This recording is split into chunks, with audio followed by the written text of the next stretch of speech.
Hello out there, and quick video today talking about Rick Hinderer design knives. And we're going to be just comparing briefly, talking about the actual Hinderers versus the ZT manufactured ones, and if there is a big difference between quality and price, and which ones would I recommend.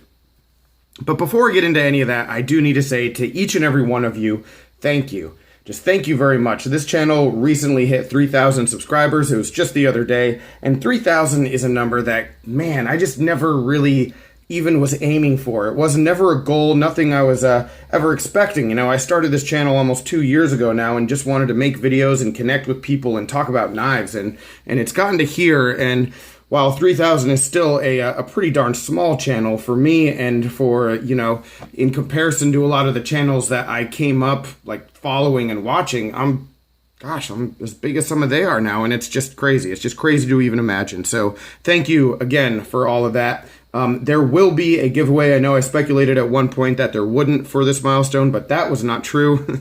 So keep your eyes peeled. That will be coming in like the next week or so, most likely. All right. But now, guys, let's talk about some knives. Let's talk about some really good knives, because these Hinderer designs are great ones. And all of these are either on loan or sent to me in order to resell from my buddy George. And so if you're interested in some of these, like I said, there will be a sale for some of these in the near future as well. So stay tuned for that. But before George sent me all this stuff, I had never handled an actual Hinderer. And I don't think I'd ever really had a ZT Hinderer in my hands for more than a couple seconds. And I've got to say, for every single one of these models that you're going to see, the 562, the 0550, the 0561, here's an XM18 up here. That's the Warney version. He did actually send me, I think it was a drop point version a while back. And then also the Slippy. All of these knives are really good knives, and there's value in each and every one of them, just depending on what your preferences are and what you're looking for. But here's the question.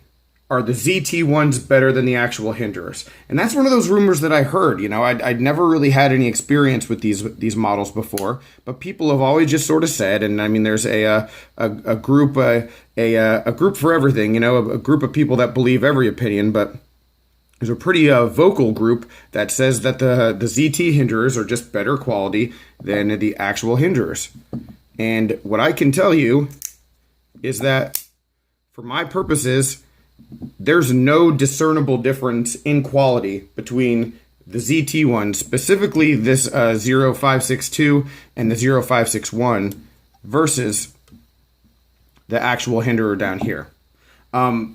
Materials are pretty comparable. I know that the actual Hinderers use S35VN or 20CV and a few other sprints. The ZTs do the same, S35VN. This one is actually in 204P, so that's pretty cool. It's a steel that I have zero experience with, but it's a very high-end steel. So, I mean, I think the materials and the quality of the carbon fiber, and then you take a look over here, like the milling on the titanium. There's just a lot of good stuff going on with the ZT versions, and I don't think that you're going to be getting anything so much better when you spend the extra money on a Hinderer.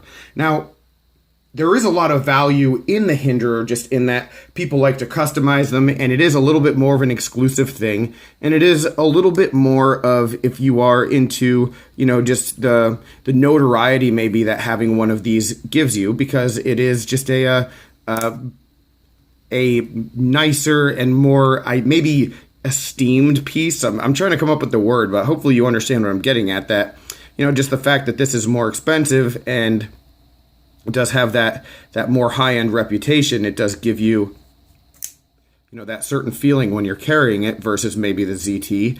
But as a tool, as a functional tool, man, there are very few knives in my life that I have held that I feel are a better quality build than this one right here. This is one of the best knives I've ever held in my life. And one specific thing I just want to bring your attention to. And I'm going to keep the 561 off camera. This is the G10 version, but it's just too darn big to really fit in the frame. But the 562, the action on this knife is so beyond smooth. Let me just pick up the camera. I mean, come on. And what I'll say about how smooth the action is one, it's better than any of the actual Hinderers that I've handled. And that's no surprise because the Hinderers use the Teflon washers. And so that's an oddity, but it is going to keep the knife from being able to drop shut unless you upgrade it with a customization. But every time, let's say you have any kind of knife that you want to free drop that has a detent, more often than not, even if it's super smooth like this Berg Blades knife is, you can feel the movement of the detent ball somewhat. You can feel it.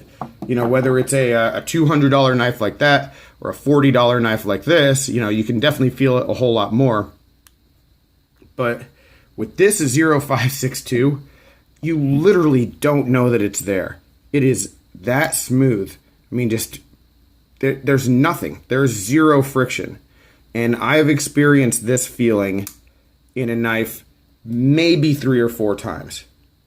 And the fact that when you open it, it is an absolute vault with no even hint of movement in any direction whatsoever, and then has this kind of action. Whew, man, that is just super cool. This is about as good as it gets. All right, I'm not going to be doing a full review of this knife because it is not mine, and I'm not going to be carrying it and using it, but just, man, I mean, it's ridiculous.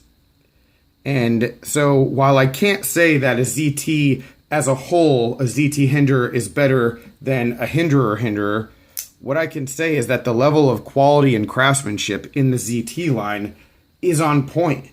And I don't think that there's anything that Hinderer can do, you know, to improve that. The materials are there, the action is there, the lockup is there, you know, the fit and finish, every little detail of this knife is great. So if you're looking for just the best piece and you want to get the best budget value that you can, you know, saving a couple $100, you could probably do that with this. You know, maybe not $200 whole dollars, but, you know, these are at least, and I don't know the price points off the top of my head, but these are at least going to go 100, 150 cheaper. And I do not see that much difference between something like this and the Hinderers that I've had the actual opportunity to handle. So that's just my take. It is not a completely informed take, so don't take it as that, but it's just what I've seen from the few knives that I've been able to hold. All right, guys, so your take on it. What do you think? Hinderer versus Hinderer, ZT versus the actual Hinderers, all right? I don't have a problem with any of them, but the ZTs, it's just a lot of bang for your buck. Beautiful knives there. All right, any other questions, comments, complaints, suggestions? As always, let me know down below. I appreciate it, and I will talk with you soon, guys. Take care, and have a good one.